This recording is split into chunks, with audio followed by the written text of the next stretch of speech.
my brothers and my sisters. We had a phenomenal time in worship today, and our pastor, Bishop Claude Richard Alexander Jr., preached a phenomenal message entitled, "We Won't Conform." We can defy gravity. When the world tries to pull you down, we have a God who will lift us up. I need you to call your friends, call your family members, call somebody, gather them together around your TV or whatever device it is, and let them know that it is time to hear a word from the Lord. Let us now go into the word to hear what God has to say through our pastor. I want you to turn in your Bibles with me now to the book of Exodus. The book of Exodus, and I'm going to begin reading at verse 15. Chapter 1. Exodus chapter 1, beginning with verse 15. The words of the Lord are as follows. Then Pharaoh, the king of Egypt, gave this order to the Hebrew midwives, Shiphrah and Puah. When you help the Hebrew women as they give birth, watch as they deliver. If the baby is a boy, kill him. If it is a girl, let her live. But because the midwives feared God, they refused to obey the king's orders. They allowed the boys to live too. So the king of Egypt called for the midwives. "Why have you done this?" he demanded. "Why have you allowed the boys to live?" "Hebrew women are not like the Egyptian women," the midwives replied. "They are more vigorous, have their babies so quickly, and we cannot get there in time." So God was good to the midwives, and the Israelites continued to multiply, growing more and more powerful. And because the midwives feared God, he gave them families of their own. Thus far, the word of the Lord. You may be seated. Then Pharaoh, the king of Egypt, gave this order to the Hebrew midwives, Shiphrah and Puah. When you help the Hebrew women as they give birth, watch as they deliver. If the baby is a boy, kill him. If it is a girl, let her live. But because the midwives feared God, they refused to obey the king's orders. They allowed the boys to live Cool. That's much better. I want to preach today from the subject, we won't conform. A new member. We won't conform. Mother, she I know how had to to have pray? a subtitle. It would be, we defy All right. gravity.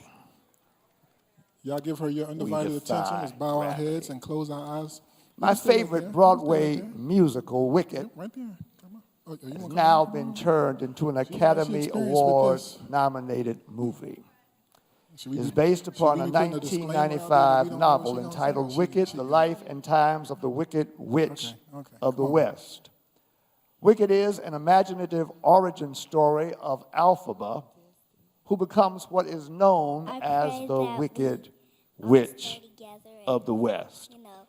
Many of us remember the Wizard of Oz story that starts with a house falling on the Wicked Witch and the Munchkins singing, "Ding dong, the witch is dead. And we want to Witch is dead, help witch them. is dead. Ding dong, the wicked witch is dead." Well, what the author of the novel Wicked sought to do is to look back and see what's the backstory. What might be the backstory of this wicked witch, or this so-called wicked witch? It teases out the notion of the nature of good and evil. What is it?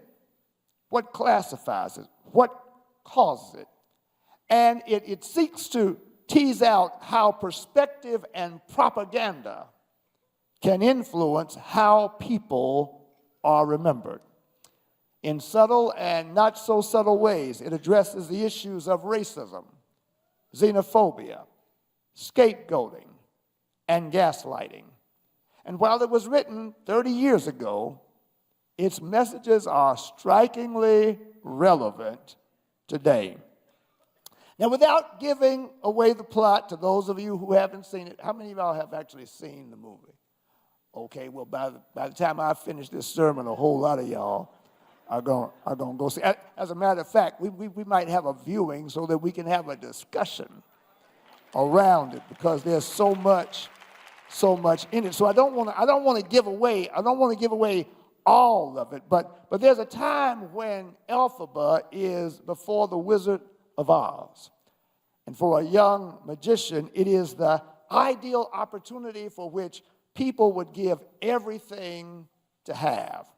She's given a book of spells to read, which no one up to that current point in time had been able to read. And yet this individual, this green-skinned girl, now played by a brown-skinned actress, is able to read it. And that particular spell gives monkeys, which were being held in chains, the capacity to fly. With their newfound ability, they break their chains and start spreading out their wings. This excites the wizard, who seeks to enlist Elphaba in his plan for continued dominance and control. Elphaba realizes that the wizard isn't who people imagine him to be.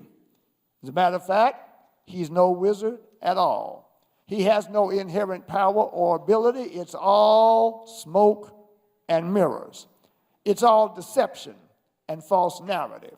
He seeks to manipulate the citizenry with imaginary enemies. He oppresses the talking animals of Oz, strips them of their rights and voices, gaslights them as the source of all that is wrong with Oz. And this puts Elphaba at a crossroads where she must make a decision. Does she conform to the wizard's wishes and become an agent of manipulation and oppression, or does she resist? She spent her whole life imagining what it would be like to be in Oz and to be in the presence of the wizard, to be known as a great magician. Her tutor, Madame Marable, whom we discover is a front person for the wizard, pressures her to comply. Galinda, her newfound best friend, who would do anything to be in her shoes, encourages her to take advantage of this once-in-a-lifetime opportunity to be with the wizard. So much pressure to conform, fit in, go with the flow, get with the program, and not make waves. Elphaba decides to reject the wizard's offer. She refuses to conform to be a part of the charade and the continuance of his oppression. This evokes the anger of the wizard, the disgust of Madame Marable, and the disappointment of Galinda. Now, this scene is against the backdrop of their hiding in the turret of the wizard's palace and Elphaba's desire to fly. There's only one way for her to escape, which is to fly. The problem is, even though she's got a broom in her hand, she has yet to be able to do so. The potential to fly, to defy gravity, is juxtaposed against her ability to resist conforming to what she knows is wrong. With an old broom in her hand, flying is both literal and figurative for Elphaba. It would be an act of defying physical as well as mental and emotional gravity. And because she decides not to conform, she's labeled wicked. A false narrative is created by the wizard that would be amplified and extended by Madame Marable and Galinda. Elphaba must fly. she must defy gravity, with Glinda telling her, just say you're sorry before it's too late. You can still be with the wizard. What you've worked for and waited for, you can have all that you've ever wanted. Elphaba responds this way, but I don't want it. No, I can't want it anymore. Something has changed within me. Something is not the same. I'm through playing by the rules of someone else's game. Too late for second guessing. Too late for going back to sleep. It's time to trust my instincts, close my eyes, and leap. It's time to try defying gravity. I think I'll try defying gravity, and you can't pull me down. And with those words, Elphaba takes off and says, and nobody in all of Oz, no wizard that there is or was, is ever going to bring me down. She defies the gravity of the wizard's anger, Madame Marble's intimidation, and Glinda's peer pressure. She flies. The challenge of nonconformity is the challenge to defy gravity. It is to refuse to conform to shapes and actions that are oppressive and unjust. And that challenge, my friends, confronts every generation. History is ripe with examples of nonconformity, defying gravity. It's Galileo asserting that the earth revolves around the sun, despite the doctrine that the sun revolved around the earth. It's American colonists dumping tea in the ocean and Boston Harbor in defiance of taxation without representation. It's suffragettes going on hunger strikes in the cause of women's suffrage. Ours is a history of nonconformity, of defying gravity. Sojourner Truth, Frederick Douglass, Harriet Tubman, they defied gravity in the cause of abolition. Rosa Parks defied gravity by refusing to give up her seat in Montgomery, Alabama. The Little Rock Nine defied the gravity of daily harassment and death threats in the integration of the Central High School in Little Rock, Arkansas in 1957. In that same year, right here in Charlotte, North Carolina, Dorothy Counts defied the gravity of public harassment to be one of the first 4 black children to be admitted into Harding High School. Ezell Blair and Joseph McNeil and Franklin McCain and David Richmond, the Greensboro 4, defied gravity by sitting in at a Woolworth's lunch counter in Greensboro. An interracial group of students known as Freedom Riders defied gravity in 1961, defying segregated transportation. Fannie Lou Hamer defied gravity of being fired from a job and evicted from her home in the fight to register to vote, helping to found the Mississippi Freedom Democratic Party and challenging the Democratic Party's all-white delegation in 1964 convention. Muhammad Ali, the greatest of all time, defied gravity by refusing induction into the military during the Vietnam War, sacrificing his heavyweight title. Shirley Chisholm defied gravity in 1968 by being the first black woman to be elected to the United States Congress, and in 1972, the first black candidate for a major party nomination for president of the United States. We defy gravity. We refuse to conform to that which is beneath and below who we are. And if there was ever a time for nonconformity, it's right now.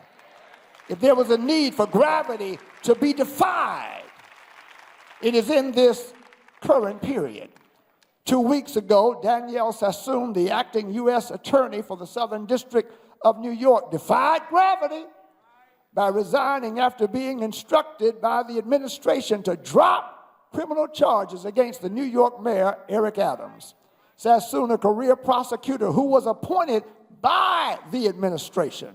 She drew the ire of the Justice Department with the acting number 2 official, Emma Bove, writing to Miss Sassoon, listen to these words, you lost sight of the oath that you took when you started at the Department of Justice by suggesting that you retain a discretion to interpret the Constitution in a manner inconsistent with not the Constitution, but with the policies of a democratically elected president and a Senate-confirmed Attorney General. In other words, she defied the gravity of loyalty to people as opposed to the Constitution. Two others working on the case were placed on administrative leave while two senior Justice Department officials joined in resigning because they said, no, our loyalty is to the country and the nation and the Constitution and not to one individual. They defied gravity.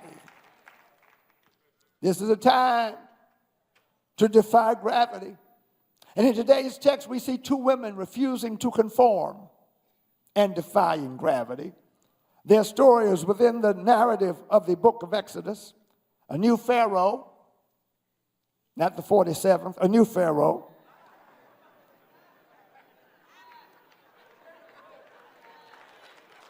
ignorant of Joseph, of Joseph's contributions, the contributions of Joseph's people, comes to power in Egypt.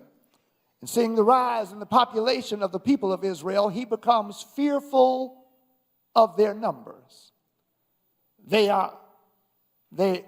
having babies faster. And he now begins to calculate that their population growth may soon eclipse that of Egypt.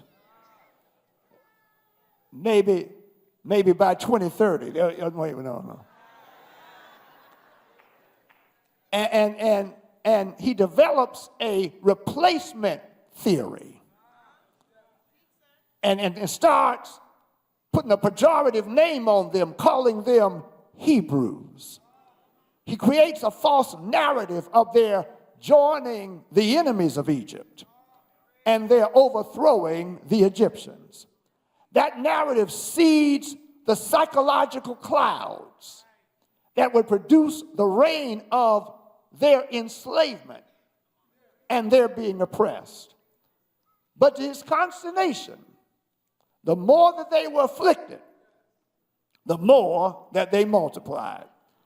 Can we pause for the cause for just one moment and celebrate that what was true for them is true for somebody under the sound of my voice? I wonder, am I talking to anybody here who's been under pressure and you've been overcoming at the same time? Is there anybody here who's been thriving in the midst of trouble? Is there anybody who's been achieving while being afflicted? Am I talking to anybody who's been expanding in the midst of constriction and succeeding in the midst of suffering? We got some miles to go, but I just believe I'm talking to somebody who knows what you know about what's been going on in your life and the fact that you don't look like what you've been dealing with, because somehow the more that you've been afflicted, the more that the Lord has grown you. I wonder, does a praise go right here where you are?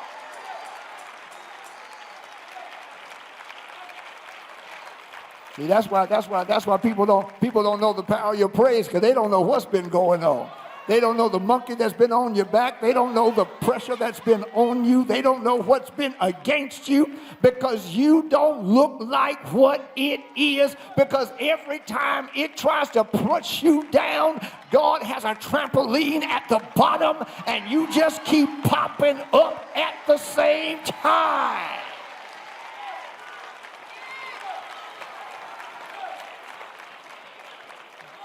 The more they were afflicted, more they multiplied. This causes Pharaoh to say, I gotta expand my plan. I gotta have them make brick without straw. God gives them ability to do that. You know about that. They're expecting you to do more when they give you less. Brick without straw. That doesn't work. And so he comes up with this with his new idea. He calls Hebrew midwives together. He says, I'm giving you an executive order.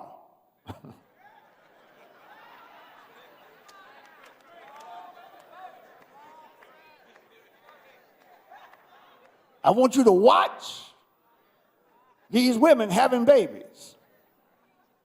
If they have girls, you let them live. But if they're boys, you kill them. Shiphrah and Puah heard the order. And having heard the executive order, the question is, what will they do?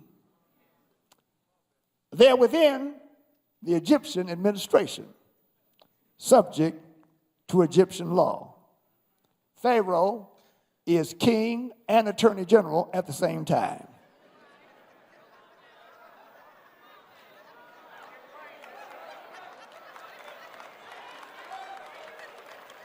What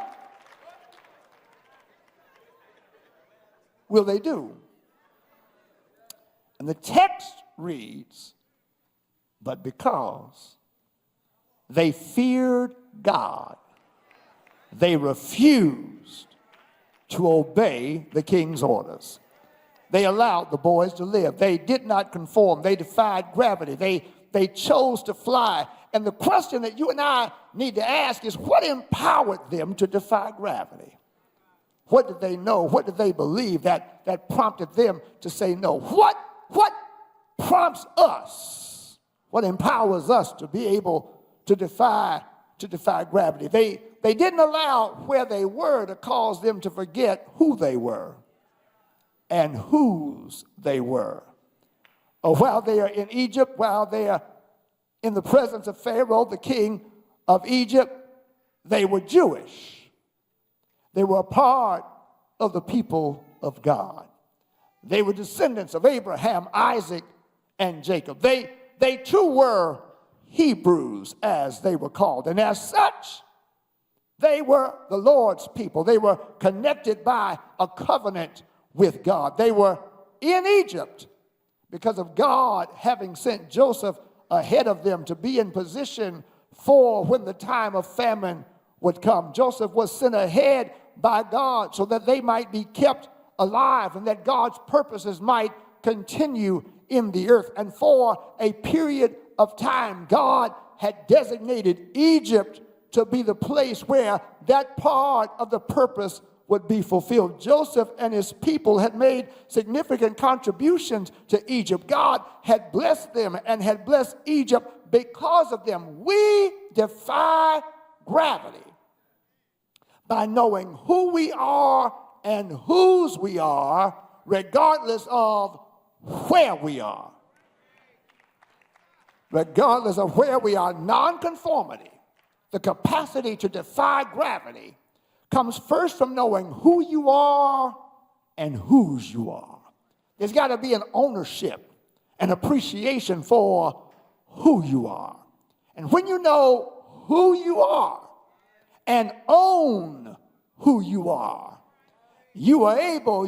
free to be yourself.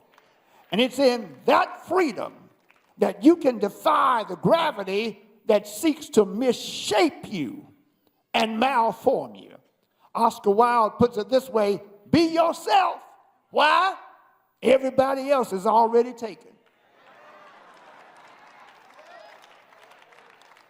Now I want that to sink in, because how many people trying to be somebody else who's already taken?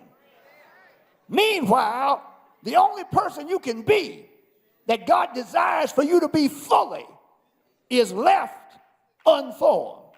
Frederick Douglass put it this way: I prefer to be true to myself, even at the hazard of incurring the ridicule of others, rather than to be false and incur my own abhorrence. In other words, Frederick Douglass is saying, I'd rather risk your ridicule than my own self-shame. The person I got to wake up to every morning is not you, it's me. The person I say goodnight to is not you, it's me. And so the only person I need to be worried about is not you, but me. So let me be just who I am.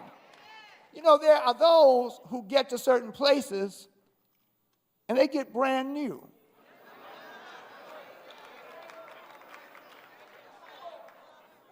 They forget who they are. They forget whose they are. They have the misguided notion that where they got to somehow magically changes who they are. That's a tragic miscalculation on several levels. Because first of all, wherever they arrived there being who they are. And secondly, no matter how much they try to avoid being seen as who they are, they can never escape it. If you're black, you go to bed black. You wake up black. And try as you may not to be seen as black. Black is who God created you to be. And there are those who can testify, all it takes is one mistake, and people will remind you just how black you really are. Talk to me, OJ.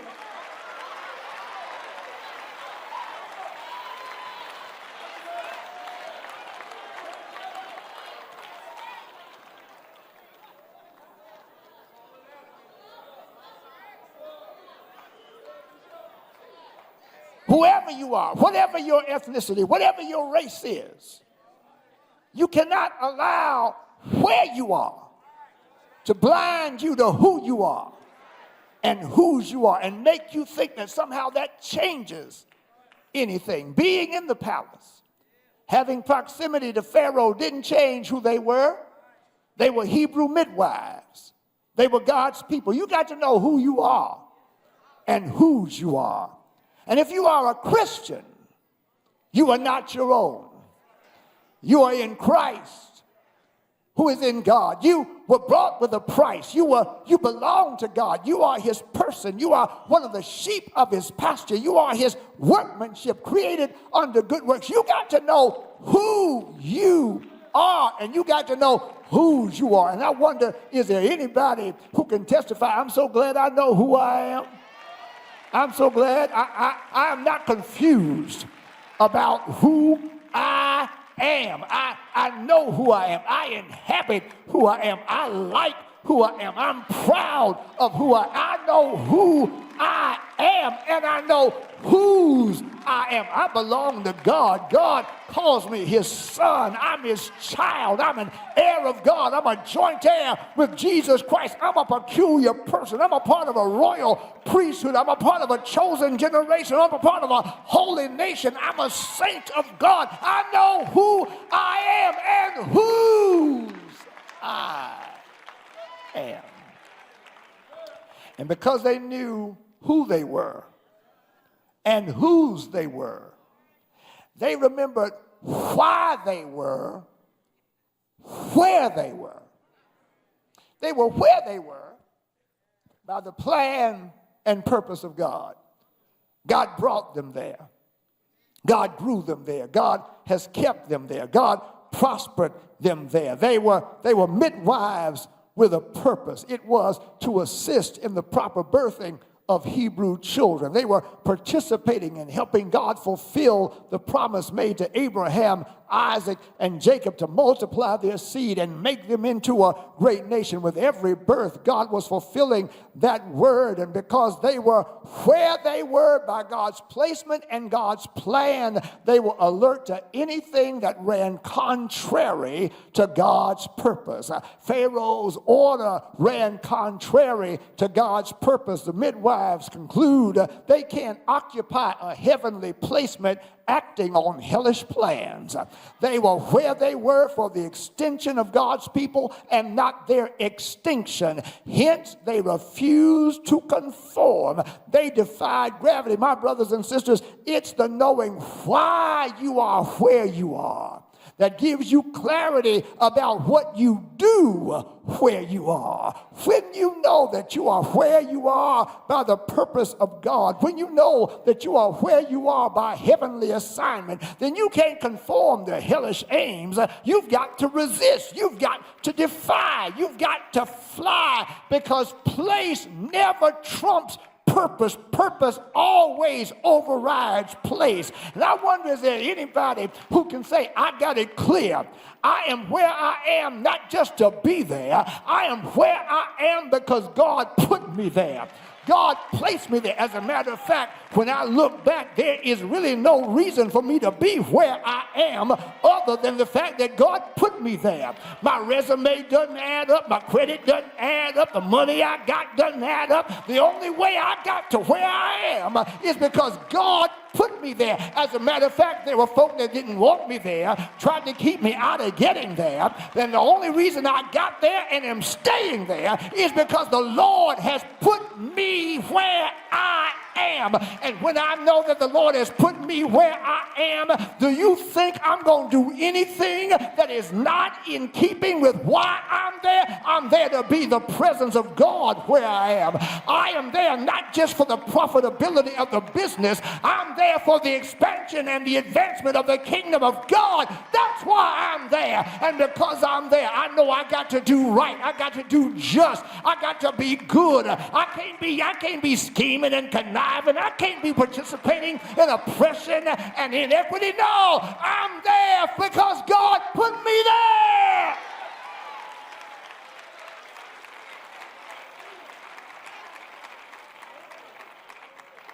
They defied gravity by recognizing against whom their actions were really measured.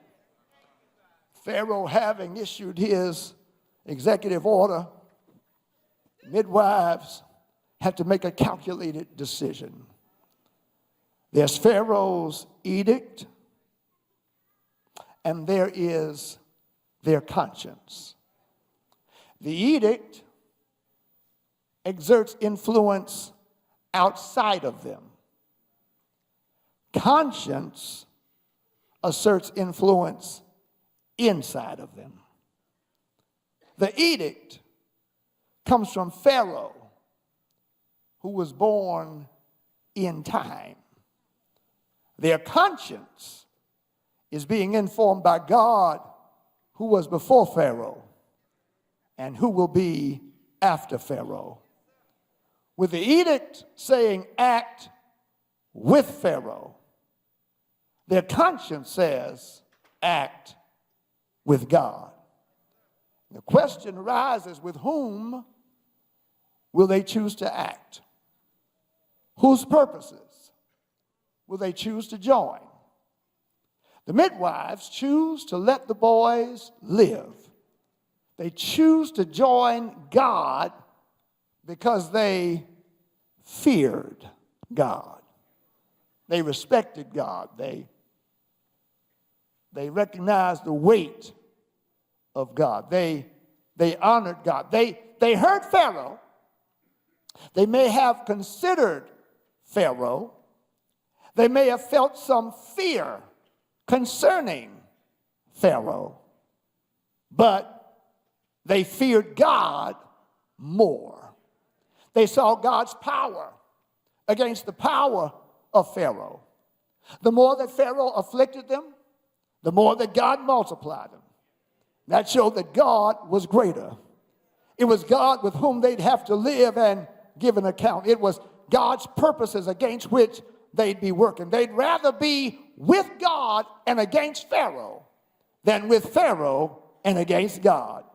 My friends, we defy gravity by recognizing that our actions are measured by God.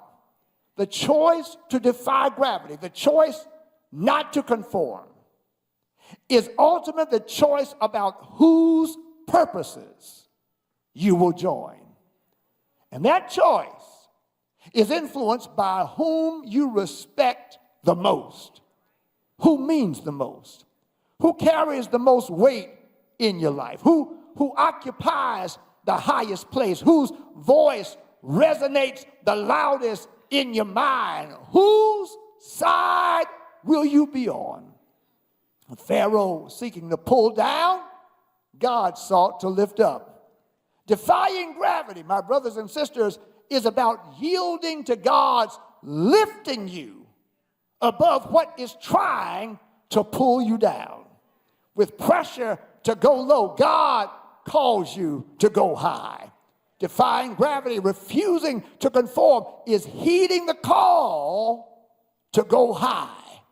Because the God who causes you to want to go high is the God who gives you the power to go high. God matched their desire with his power. And I want somebody to hear me loud and clear. When you decide, I'm going to defy gravity, when you desire to join God in what God is doing, when you refuse to conform, you are giving yourself to God to form you, to shape you, to mold you, to create you more fully into what he sees. And I want you to understand, God always sees more than what you fear. As a matter of fact, the closer you get to looking like what God wants you to look like, the more that the enemy will raise up the intensity. Because the enemy knows if you ever get into the shape that God really wants you to be, his game is over. His act is done. Now, I wonder, am I talking to anybody who's saying he played with me enough? He's had enough of my time. I want the Lord to shape me into the man or the woman that God really wants me. I want to look like God really sees me. I want to occupy and inhabit the spaces and places that God really has for my life. I cannot afford to waste any more time being worried about anything or anybody. I just got to go with God. I dare you to slap fire with somebody and say, go with God, go with God, go with God.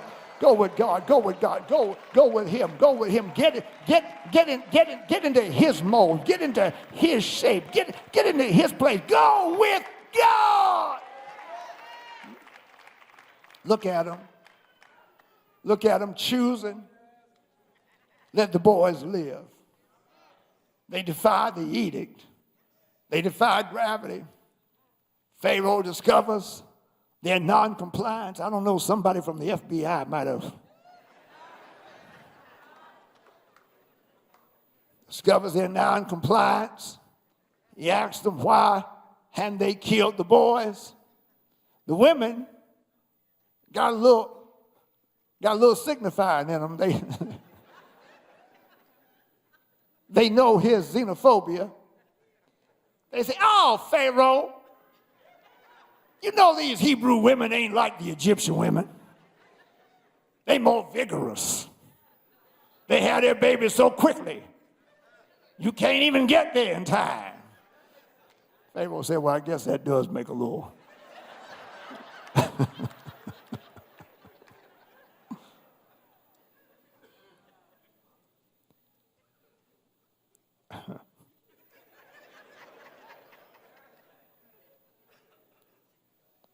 You see, sometimes you gotta, you can't go when you defy. You gotta be subtle. Sometimes you gotta slap people and they don't know they've been slapped until they get home.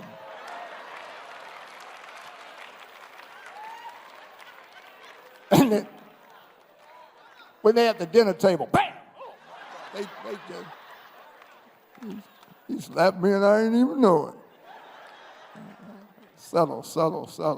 It ain't all fight the power. Yes, there's a time for fight the power and there's a time for subtlety. Right? Both are used by God. And with that, God blessed the midwives. The Bible says he continued to multiply the Israelites, causing them to become more and more powerful. God kept the midwives. He kept them within the system. You see, God is able to keep you.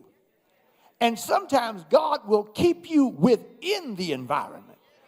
He will keep you within the system. He'll keep you within the structure. And then there are some times when God says, no, I want you outside of the system.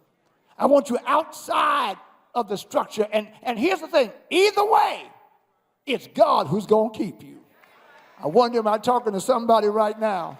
Am I talking to somebody who's inside the system and God is keeping you? God is keeping you. I mean, it's still a little toxic in there, but God is keeping you. You gotta pick and choose the battles that you fight. Sometimes you gotta swallow a whole lot, but God is keeping you within it. I mean, you suffer microaggression after microaggression after microaggression after microaggression, but God is keeping you because he's got your eye on the long run. He's got you there because he knows that if you are not there, there will be no godly presence. If you are not there, there will be no example of how to hold it all together. If you are not there, nobody will have any courage to believe that things can get better. Talk to me if I'm talking to you. He's got me right there. And then there are others who can say, he got me out of there. I'm on the outside. I spent my time in, and now I'm out. And there's somebody who said, I didn't even want to go out. I tried all I could to stay in, but God took me out of there, and now I understand why I'm out. My God, why did I fight so long to stay in it when God knew I needed to be out of it? I breathe easier now that I'm on the outside. I got more joy now that I'm on the outside. I'm making more money now that I'm on the outside. I got better benefits now that God has been keeping me on the outside.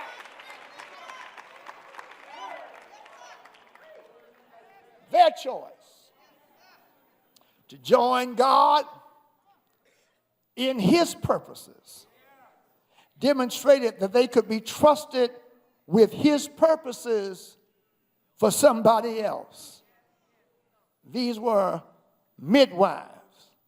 That is, they were helping other women have babies. They weren't having any. They were helping others have theirs. They were joining God in his purpose for their continual multiplication. It was their becoming more and more powerful in the midst of adversity. Contrary to Pharaoh's aim to weaken them, they became more and more powerful. The heavier the burden, the higher they could fly. God's ability to trust them with somebody else's children demonstrated that he could trust them with their own. You see, friends, the choice that you make in today demonstrates what God can trust you with tomorrow.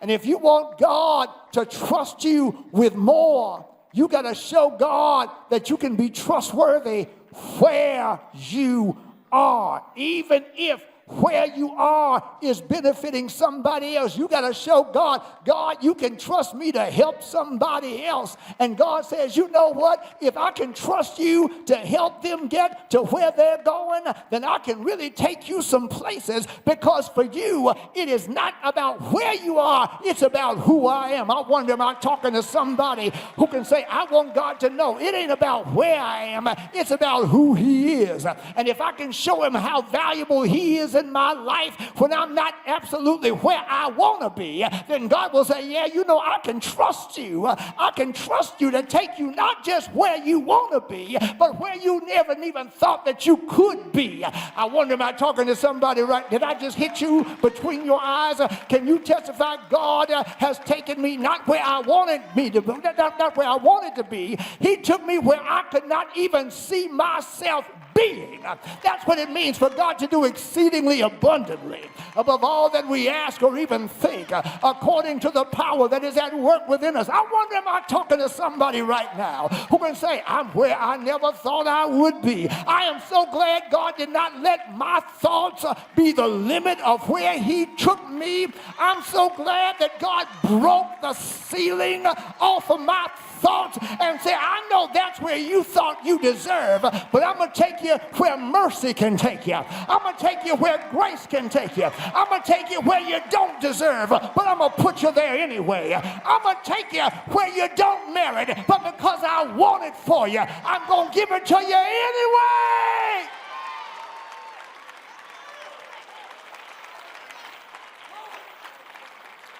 They chose to defy gravity. And in their choice to defy gravity and be a blessing to somebody else, God said, let me bless you. Lord, have mercy. Let me hook you up. You weren't even looking for the hookup. You just hooked them up because of the goodness of your heart. Let me hook you up. You didn't even ask for it, but I'm going to give it to you anyway. Let me hook you up. And their choice to defy gravity set the stage for another who would defy gravity. Because one of those baby boys that was born to a couple by the name of Amram and Jochebed. And they looked at that boy and they said, this is a fine boy. This is a beautiful boy. This boy has purpose, and this boy has purpose beyond our means. And so they decided, let's defy gravity. Let's put him in an ark of bulrushes and send him up the Nile River. We're going to believe that God can take care of our boy. And so they defied gravity and sent him up the Nile River, where he's discovered by Pharaoh's daughter, and he become known as a prince of Egypt. Look at this. This boy that should have been killed is now in the very environs of the place that made the edict for his destruction. Don't tell me what God cannot do on your behalf. Lord, have mercy. And one day he's got to make a choice now. He has a crisis of conscience. He's a prince of Egypt, but he recognizes that the woman that nursed him as a child is really his own mother, and he's got Hebrew blood going through his veins, and he's got to now make a decision. Do I continue as a prince of Egypt, or do I side with who I really am? Do I side with the people of God? And the Bible says he chose to suffer affliction with the people of God rather than to enjoy the pleasures of sin for a season. He'd leave Egypt not fearing Pharaoh's anger, because he saw him who is invisible. He saw the I am that I am for himself in the midst of a bush that was burning yet not consumed. It all made sense to him now. And I want somebody to understand, God will have you move in certain ways that may not make sense to you when you begin, but as you take the steps of obedience, there will be a burning bush experience that you'll have, and you'll say to yourself, it all makes sense to me now. I fully understand it now. I didn't know why God was prompting me the way that he was, but now it's clear to me. Am I talking to somebody who can say, it's clear to me now? It wasn't clear before, but I just acted in faith. And if I'm talking to somebody who's been afraid to step out on what God has called you to do because you don't have every dot connected, you don't have every line drawn, I just want to assure you, if God gave you a dot, he'll give you the line. Have mercy. If he gave you a dot, he'll give you a line for it'll make all the more sense to you. Now Moses says, it makes sense to me now. I realize why I was where I was, for how long I was, and I realize why you had to bring me out, because you brought me out so you can take me back. But when I go back, I'm not going back as a prince of Egypt. I'm going back as a spokesman for the Most High God. I'm going back to defy gravity with one declaration. Thus says the I am that I am. Let my people go. And when you go in the power of God, God will back up his power with demonstration after demonstration after demonstration after demonstration after demonstration after demonstration after demonstration after demonstration after demonstration after demonstration after demonstration after demonstration after demonstration after demonstration until Pharaoh remembers, I've got to let you go. He defied gravity. And now at the Red Sea, here comes Pharaoh trying to get him back, because just because he lets you go doesn't mean that he's going to let you out. And so here comes Pharaoh trying to bring him back.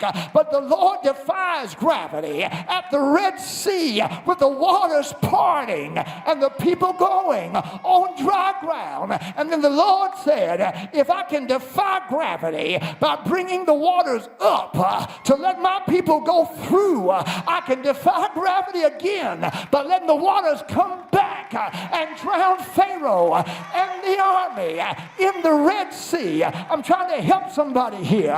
When you defy gravity, it sets the stage for others to defy gravity. Our forebears defying gravity set the stage for us to defy gravity. Shirley Chisholm's defying gravity. My God gave Jesse Jackson, my God, the power to defy gravity. Gave Barack Obama the power to defy gravity and become president.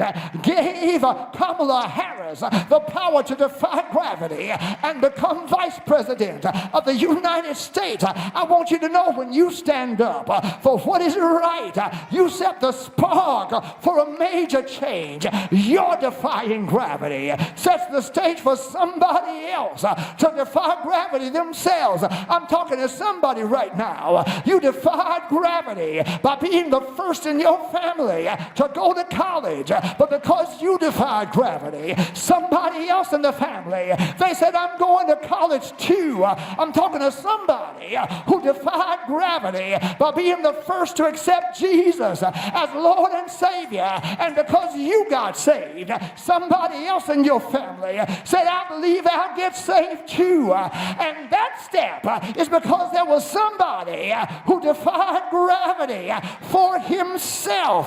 Can you see him defying gravity, growing up, being a part of a family of questionable birth? Can you see him defying gravity, growing up in the ghetto city called Nazareth, from which nobody ever good came out of? Can you see him defying gravity when foxes had holes, the birds of the air had nests, but he had nowhere to lay his head? Can you see him defying gravity, being called in league with Satan, being called outside of the law because he dared heal somebody on the Sabbath day? Can you see Jesus defying gravity when they lie on him and when they mistry him and when they falsely accuse him? Can you see him defying gravity when they nail him to a cross and drop the cross low? Can you see him defying gravity of spirit and mind and overcoming bitterness by saying, ain't no poison gonna be in my spirit, as Frank Thomas would say, because Father, forgive them, for they know not what they do? Can you see him defying gravity between the 6th and the 9th hour when it gets dark and the sun doesn't shine, and he cries out, my God, why hast thou forsaken me? Can you see him defying gravity when he says, I thirst, but he gets to the other side and says, it is finished, and says, Father, into thy hand I commend my spirit? Can you see him defying gravity when they take him down and put him in the grave and they think that it's all over, but he says, let me go down further. I gotta really defy gravity. He descends into hell, preaches to the spirits held captive, but then God says, I'm gonna bring you back up early Sunday morning. God raises him with all power in his hand, and he's alive forevermore. Am I talking to anybody here who can say, because of Jesus, I can defy gravity? Jesus, he raises me. Jesus, he lifts me. Jesus, he elevates me. Jesus, he inspires me. Jesus, he prompts me. Jesus, he pulls me.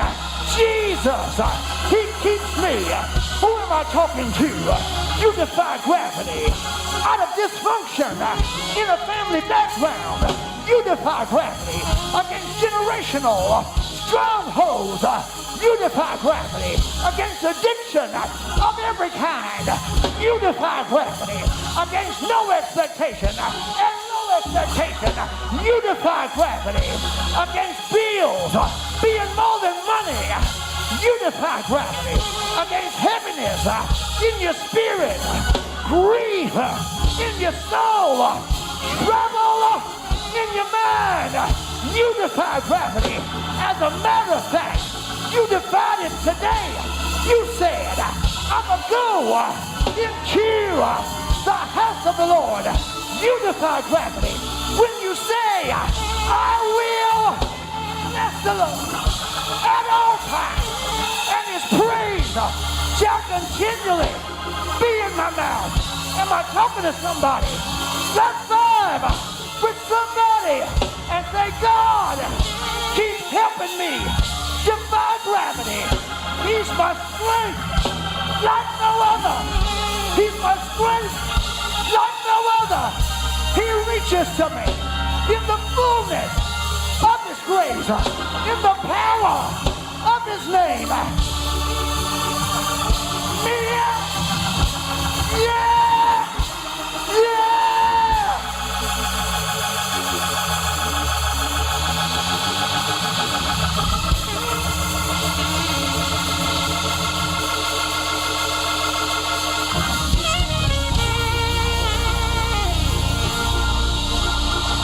Come on, defy gravity. Push that praise. Push that praise. Push that praise. Defy gravity. Regardless of how you feel, regardless of what's going on, regardless of what you got to do after you leave, tell your neighbor, right here, right now, I defy gravity.